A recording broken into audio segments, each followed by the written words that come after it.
The EU has an extensive relationship with Azerbaijan and with all the ministries of Azerbaijan to work with Azerbaijan for the benefit of all of Azerbaijan.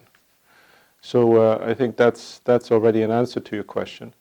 And we have been furthermore in contact with the Azerbaijani authorities to address specific needs following the conflict. So that is something that is in the works, something that we are discussing, something where we're also waiting for feedback from the Azerbaijani authorities. So in short, we are already working with Azerbaijan on an extensive range of projects for the entire country, and we will continue doing so, and we will look to even enhance our cooperation and our collaboration with Azerbaijan and with the entire region. Frankly, even now, the EU, following the conflict, has provided considerable sums of money to the International Committee of the Red Cross to provide humanitarian aid to people who have been directly affected by the conflict. So that is already there. That money has already been dispersed, and that money is already being spent. Not necessarily under an EU flag, but the EU is the largest donor as far as these funds that the International Committee of the Red Cross is dispersing. And that is happening now, as I say. Furthermore, we have announced and we have discussed this with your minister. Our leadership in Brussels has discussed this with Foreign Minister Bayramov also at several meetings about additional money that the EU is wanting to disperse in the coming months, but there we still have to find a precise agreement on what exactly that those areas would be. So again, we have provided support. We want to deepen our engagement, but for that also we need to have agreements with the Azerbaijani authorities.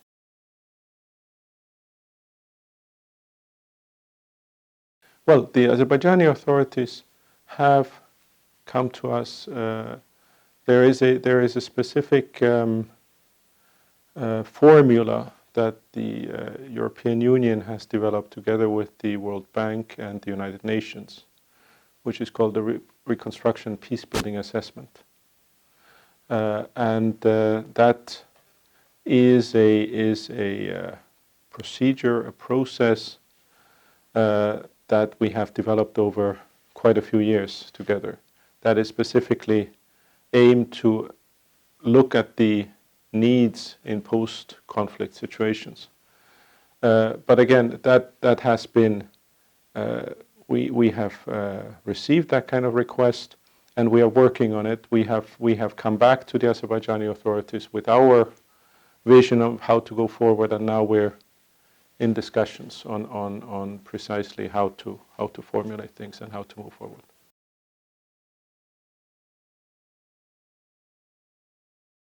With President Aliyev yesterday, we did touch on this. The EU is very interested in supporting integration projects in the region, and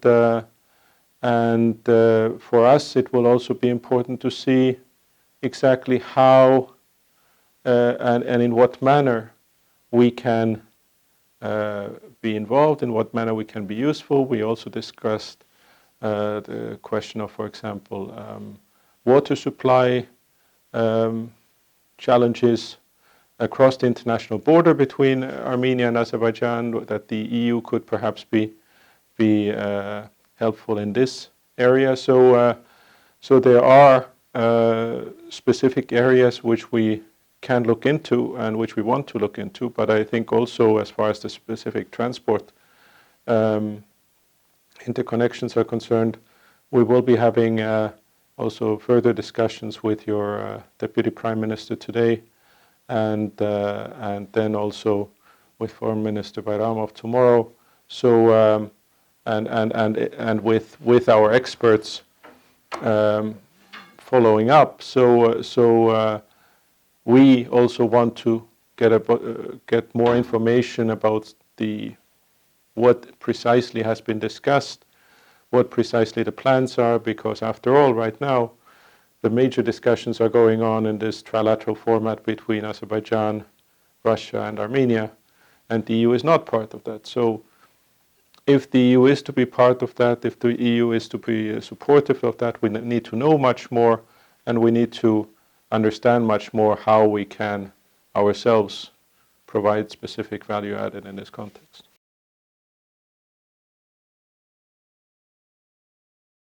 On the face of it, I would say that any transport routes, any new interconnections are good things.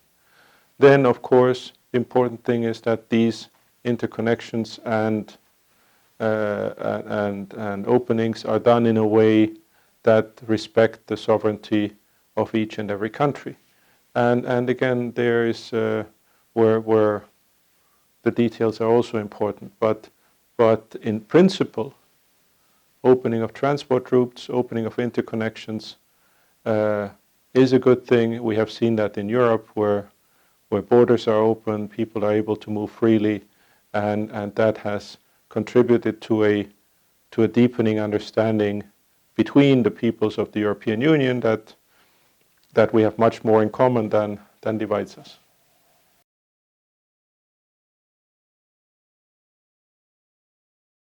Well, in fact, we had a detailed discussion about that with President Aliyev yesterday as well, and I was very encouraged to hear that he thought that the European Union could have a very particular role to play here in bringing together civil society from Armenia and Azerbaijan. And as you may know, we have over the years been endeavoring to work on precisely those kinds of building these kinds of links. Now the war will have inflicted some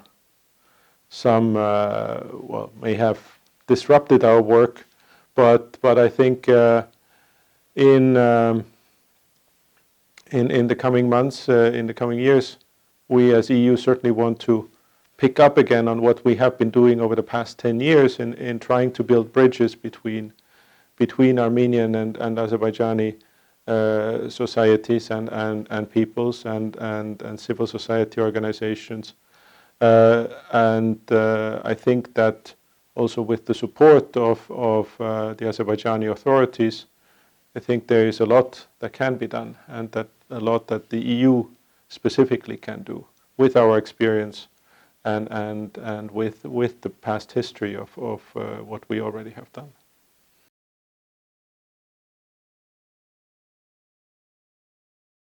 Well, as I said, I was very encouraged by the words of President Aliyev, and in which he specifically said that he would like the EU to be supportive in precisely this area.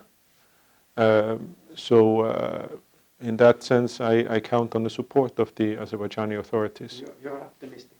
I am optimistic, and I think that this is really an important field, because it is a question of building the peace now, of winning the peace, and that will require building bridges between people.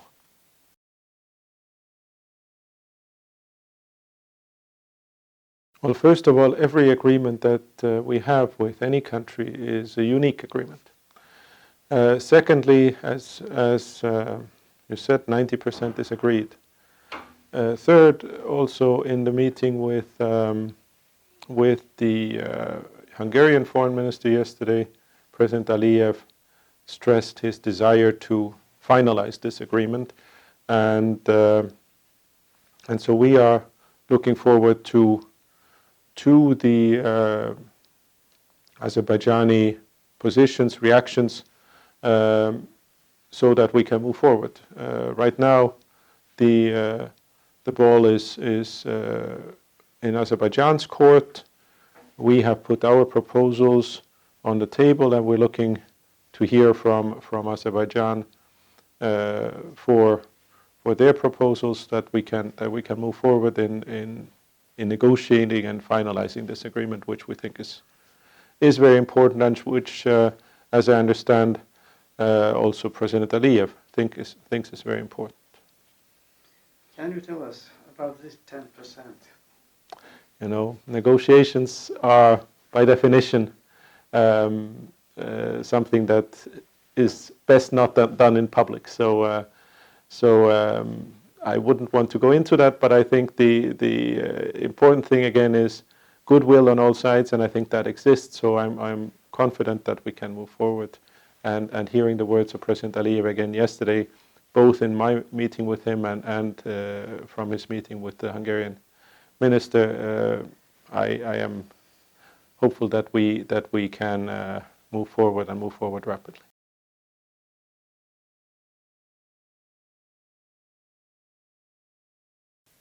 Again, we are in agreement, in negotiations on agreements. There's such a principle that nothing is agreed until everything is agreed, and that secondly, also that one does not talk about the substance of the negotiations in public.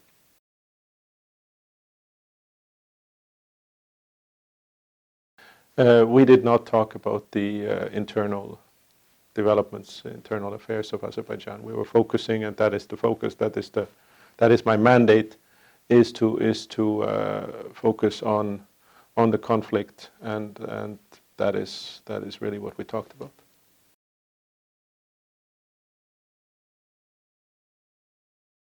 Well, the EU has a long-standing partnership with both Armenia and Azerbaijan.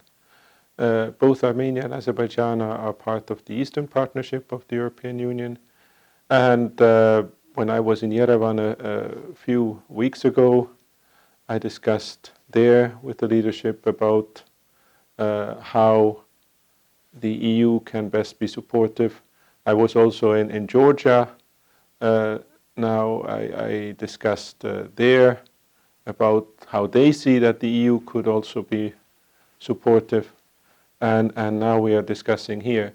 And what I hear everywhere in Yerevan, here in Baku, but also in Tbilisi, is that there is a desire for the EU to be more present, and for the EU to work with Armenia and Azerbaijan, but also in a regional context to help overcome the legacy of conflict.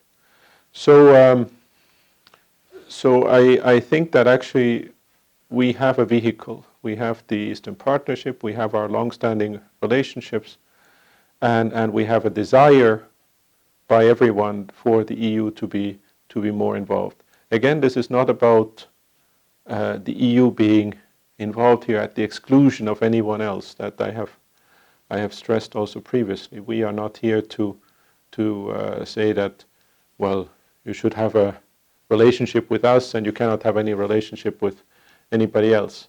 We are here because we think that, and I am here because we think that the EU has specific value to add. We have our specific knowledge, experience from post-conflict situations. The European Union is built on the ashes of many wars. We have a specific agreement or sort of experience in building regional cooperation, in dismantling borders, barriers, building interconnections.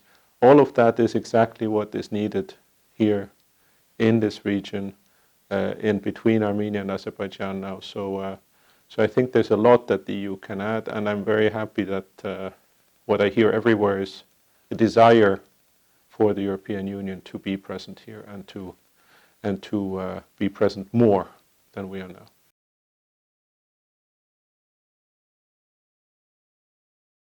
Well, as I just said, I think that this is not a zero-sum game, and no such. I don't agree with such approaches. I don't think that such approaches are useful for anyone. The more there is international engagement, the more there are international partners involved in the South Caucasus, in supporting economic development, in supporting peace in the region, the better for the countries of the South Caucasus and also for the neighbors of the countries of the South Caucasus. In the end, what we want to build is a South Caucasus that is at peace, that is prosperous, and that will be to the benefit of everyone.